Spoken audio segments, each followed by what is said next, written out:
Alhamdulillah, Allah subhanahu wa ta'ala azza wa jalla sha'nahu have given us this beautiful Jumatul Mubarak in the blessed month of Ramadan al-Mubarak. I recited the ayah from Surah Al-Imran and Surah Al-Baqarah, and obviously the topic is understood from the words. Allah subhanahu wa ta'ala is commanding us, inviting us, encouraging us from the blessed tongue of Nabi alayhi salatu wa salam. Wasari'u, run, rush, excel, compete. Ila maghfiratin min rabbikum, to the forgiveness from your Lord. Wa jannatun, and the Jannah, the garden, the paradise, arduha as-samawati wal ard. That is a stretch beyond the imagination of human imagination, which is bigger than what is the distance between the skies and the earth. U'iddat lil muttaqin, which has been prepared for the people of taqwa, which is already prepared and waiting for our arrival. الَّذِينَ يُنْفِقُونَ فِي السَّرَّاءِ وَالضَّرَّاءِ. Those are the one who is spent in the path of Allah when they have a hardship and when they are affluence. وَالْكَاظِمِينَ الْغَيْظِ, when they swallow their anger. وَالْعَافِينَ عَنِ النَّاسِ, and forgive the people for the wrong they have done to them. وَاللَّهُ يُحِبُّ الْمُحْسِنِينَ, and indeed Allah loves those who do the ihsan. Ihsan of Allah subhanahu wa ta'ala. Leave it there, that's okay. I'll make it this way. That will be more close to us. No, that's fine, because we can have this one. That's fine. Alhamdulillah. I'll be a little louder. So Allah subhanahu wa ta'ala loves the people who do ihsan. Ihsan is something, if we could even imagine what ihsan in the eyes of Allah is. When somebody is doing wrong to us and we are doing good to them, knowingly that they are trying to hurt us, especially in our family, in our loved ones, in our relation, in our faith brotherhood, when we know that my and his heart does not get together, respectfully accepting the difference and still doing good with this person. And this, the ihsan, is when we do good, we should make it beautiful. We should beautify it. If we do something, if we give help to somebody, we should make that person's dignity not be lowered. قَوْلٌ مَعْرُوفٌ وَمَغْفِرَةٌ خَيْرٌ مِنْ صَدَقَةٍ يَتْبَعُهَا أَذًى. A kind word is better than a charity followed by insult. So we should make sure, and these are the moments in the month of Ramadan when we know that our emotions are high, spiritually we are elevated and lifted. And with this moment, we should not forget our brothers and sisters who have been persecuted in Masjid al-Aqsa and in the Hindustan and India. It never happened in the history that a people who are peacefully worshipping in their house of worship, they are not carrying any weapon, they are not causing any mischief in the community or the country or breaking the laws of the country. They are simply worshipping in the blessed month, in the holy and high holy months of any nation, whether they are Buddhist or Hindu or Christian or Jewish. Nobody ever attacked them during the worship, but historically Muslims are the only ummah which has been always attacked during the salah. It happened in Spain, it happened in Haram with the Nabi alayhi salatu wa salam. It happened in many other occasions where Muslims are, when peacefully worshipping Allah subhanahu wa ta'ala, they come and hurt them. And world witness it, and nobody can say, as United Nations cannot even pass a resolution because somebody is telling, don't do it. We living here have an obligation to make sure this country understands the respect of human right. Freedom of religion is one of the basis of the constitution of this country, freedom of right to practice the religion. When the Europeans were persecuted in Europe, they came to America to find the freedom to practice their religion. So the freedom of practicing their religion, and today we are standing in this masjid, is because of our right of freedom of practicing faith. Otherwise Russia would not allow. And what is happening to them is that when some Hindu procession is passing by on the road, for their own religious reason, and suddenly they turn and attack on a masjid which is in the path, which has nothing to do with them.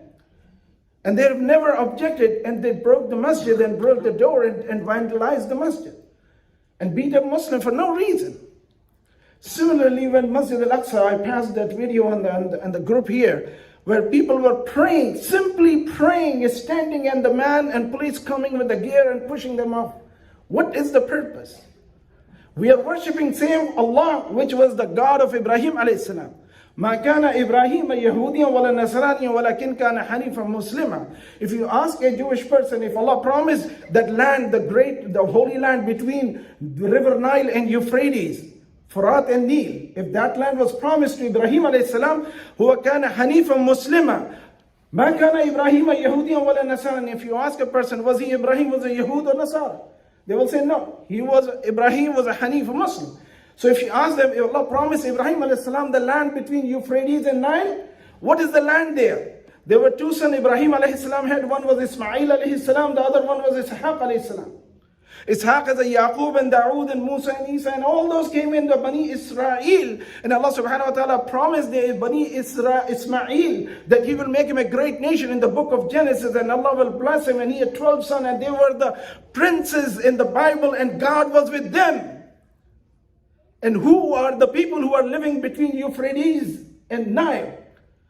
These are the Bani Israel. They are the Arabs today. And who they worship? They worship the God of Allah. It's Ibrahim alayhi salam.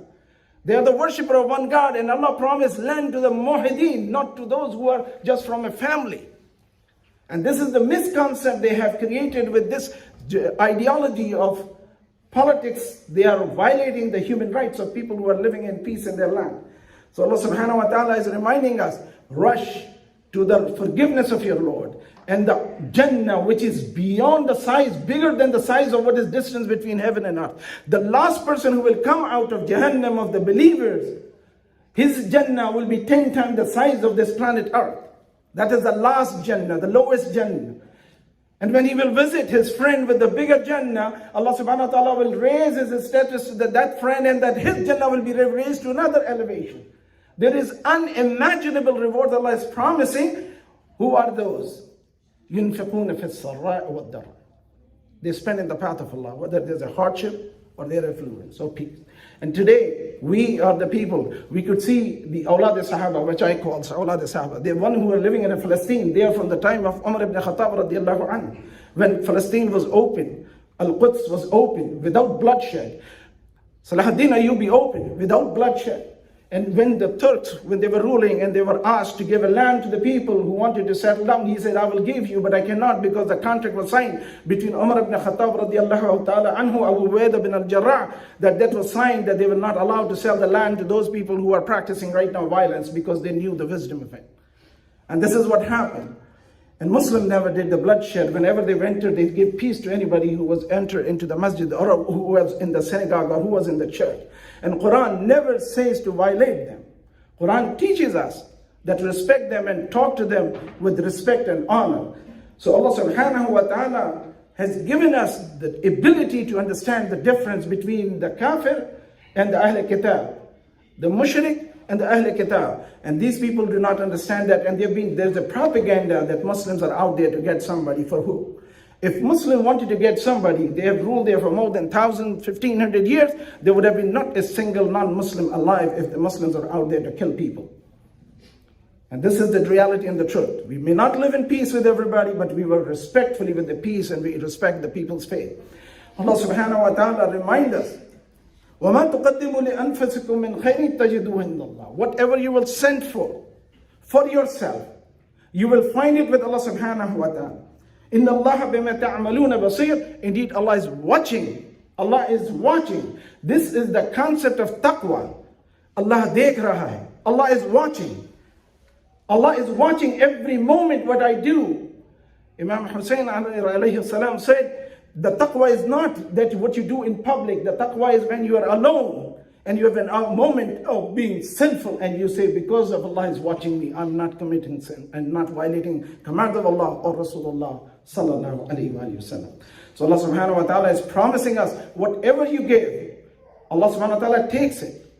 al-Mu'mineen Aisha radiallahu anha, when she was asked for sadaqah, she would take the currency and wash it and put the fragrance on it, and then she will give it to the Sahaba. And they says, why you do this much? She said, I'm not giving it to you. Allah subhanahu wa ta'ala, take my sadaqah. And Allah subhanahu wa ta'ala, according to hadith, take the sadaqah before it reaches the person we are giving. And Allah subhanahu wa ta'ala grows it and multiplies it. And the day of judgment, a person will come and say, Ya Allah, I don't remember doing this much good deeds. Allah subhanahu wa ta'ala will say, I took it and I grew it. The money is ibtila, is a test, and it's a problem for a human. But when it is given to Allah subhanahu wa ta'ala, it becomes a blessing for the person. There is a adl, and there's a fadl and rahmah of Allah subhanahu wa ta'ala. Adl is when we do one wrong, there's one sayyat is counted. One sin is written in the katibin. Kiraman, what he does, when we do one good deed, thinking of a deed is a hasanat. Doing of a deed from 1 to 700 and plus hasanat. And acting on it with the love of Allah and inhibiting ourselves from the love and fear of Allah's displeasure, it multiplies that into the good. Sayyi'at become hasanat. This is the concept which we live with, that everything I do is for the sake and love of Allah subhanahu wa ta'ala. With this, we have this understanding that when we are doing, why there is a day of judgment? The question is, when a person dies, there's no more good and bad you can do. Why there is a day of judgment? Why there will be a mizan and there will be justice served in that day? Think for a moment. If I'm dead, no more good deeds. But hadith of Rasulullah says, 3 accounts are still open. Ilman yanfa'u bihi, sadaqatan jariyatan, waladun salihun yad'u lahu. A knowledge which you left, which will benefit the mankind, you will still be collecting hasanat. By the fadl and by the rahmah of Allah subhanahu wa ta'ala, every good deed which we left will be keep multiplying, and we will be getting reward even though we are dead, we are in the qabr, our bones are flesh is destroyed and bone are turned into dust. Hasanat are being still put in the account. If our children make dua for us, if we make a masjid for them to come to the worship, if there's no masjid, there's no maintenance of the masjid, where they're going to go? And today we are trying to preserve Masjid al-Aqsa, we are trying to expand Masjid al-Haram, but here is the land where Sahaba, whenever they went into other countries, they didn't make palaces and they didn't make big castles for their names. They make masajid. Subhanallah. Look at the concept. The purpose of masjid is to worship Allah subhanahu wa ta'ala. In Dubai, they opened a golden temple. The Indians spend gold so much, and that is the first temple in the Arab land, as the hadith of Nabi alayhi salatu wasalam is one of the signs of Qiyamah, that Arab will be involved into the shirk. And that is the first temple after Nabi alayhi salatu wasalam was established in Dubai, in the Gulf country. And the Hindus are coming and worshipping, and Shiuch are with them and assisting them. Here we are supposed to be coming to a non-Muslim land and trying to preserve our faith. And Sahaba, when they were in minority, they did not retreat. Retreat is not Islamic way.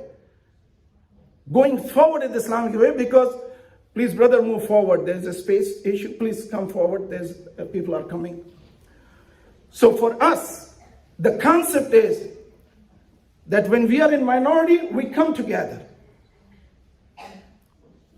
Wherever you are, Allah will gather you together. And this is the moment we should reflect that we have to maintain our masjid.